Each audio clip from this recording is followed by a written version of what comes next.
E aí você está falando, né, que hoje a gente fala muito em fazer o nosso procedimento baseado em evidências, né? Quando a gente fala em evidência, a gente, eu vou pesquisar um artigo para ver se esse artigo é favorável ao que eu estou fazendo ou não. E a gente sabe que muitas das vezes a gente consegue usar isso para o mal também, né? E tipo, eu acredito nisso, então só vou procurar artigo que falam que isso é positivo. E aí eu escondo os artigos que falam que é negativo. Como é que são essas classes desses artigos? Que você falou lá, o ensaio clínico, nós fizemos um ensaio clínico. O que é o ensaio clínico? O que é um estudo randomizado?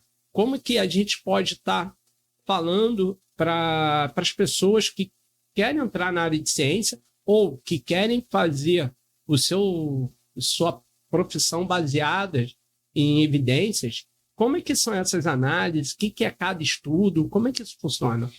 Eu acho que a primeira coisa que a gente tem que ter clareza e que dificilmente é valorizado no pensamento ocidental é a valorização do erro. Então, dificilmente você encontra revistas que vão publicar o que não deu certo, seja por uma questão de financiamento de pesquisa, seja por simplesmente achar que não vai vender o artigo porque foi algo que não deu certo. Então, assim, num passado não muito distante, teve uma iniciativa de uma revista que depois foi incorporado ao British Medical Journal, chamado Journal of Negative Results in Biomedicine. Então, veja, uma revista que se preocupa em publicar o que deu errado. Então, isso não é ser uma anti-revista, é justamente minimizar a possibilidade de erro, e coisa que dificilmente é valorizado no mundo ocidental, né? O aprendizado, né? O processo, ele dificilmente ele é reconhecido, por assim dizer. Imagine que, se for pensar assim, do ponto de vista da ciência, Edison, né, quando inventou a lâmpada elétrica, isso não foi assim um dia do acaso que a esposa estava de mau humor, ele acordou, resolveu pegar um filamento de tungstênio, colocar numa corrente alternada e acendeu-se a luz. Né? Foram 600 experiências. Então, essa coisa de valorizar o erro, a gente tem que aprender a fazer isso com mais frequência. Tem um livro clássico de estatística, que eu estava até relendo essa semana, que chama-se Como Mentir com a Estatística. E, na verdade, você não é que você esteja mentindo, mas a forma como você apresenta a informação pode deturpar totalmente a ideia. Você pega, por exemplo, um gráfico de setor, né, que a gente chama de gráfico... A gente chama, não, com frequência se chama de gráfico de pizza. É um gráfico que engana muito, né, porque ele dá em percentual. O percentual de 3 em 4 são 75%. Então, você olha lá e vê lá 3/4 do círculo tomado, olha, 75%, mas qual ele? 4 pessoas. Então, se fosse 400, 4 mil, 4 milhões, a cara do gráfico seria a mesma. Então, isso é uma dificuldade. É legal, porque a gente sabe que se apertar os números, eles vão falar o que a gente quer, né? O Francisco Inácio sempre falava isso, né? Editor lá no Caderno sobre Pública à época. Dá uma torturar direitinho. Ele fala. Ele fala o que você quer.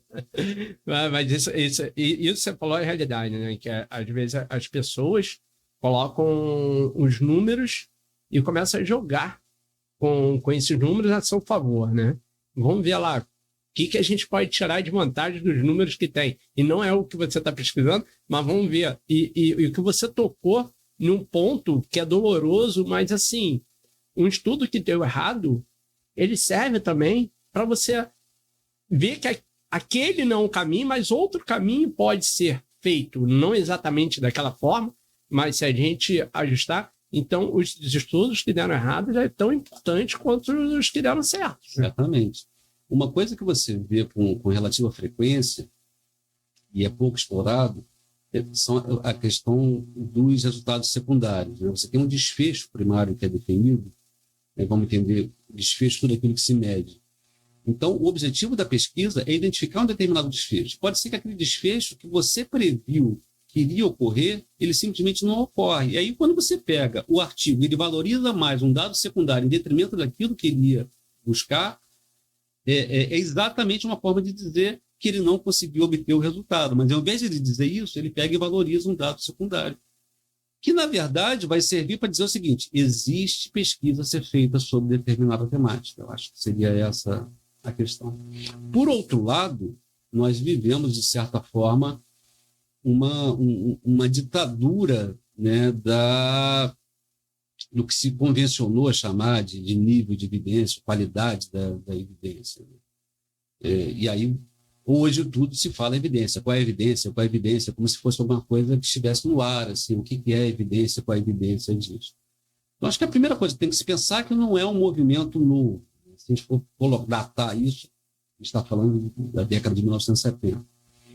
E que não rompe com esse modelo dedutivo, cartesiano, é absolutamente uma ferramenta para tomar decisão. Então, quando você pega, por exemplo, um resultado de uma meta-análise, acho que a gente pode falar um pouco mais disso para frente, qual é a função dessa meta-análise? É dizer o que deve ser feito, o que está certo, o que está errado? Não, é minimizar a incerteza. A tomada de decisão sempre vai ser do tomador de decisão, seja ele o médico, o enfermeiro, o fisioterapeuta, o educador físico ou até o paciente. De repente, você vai apresentar uma série de questões para o paciente e falar: eu não quero isso. Isso há de ser respeitado. Mas esse tratamento ele é melhor por isso, mas eu não quero esse porque eu me sinto muito mal. Cabe ao profissional de saúde ajustar isso ao desejo, à preferência do paciente.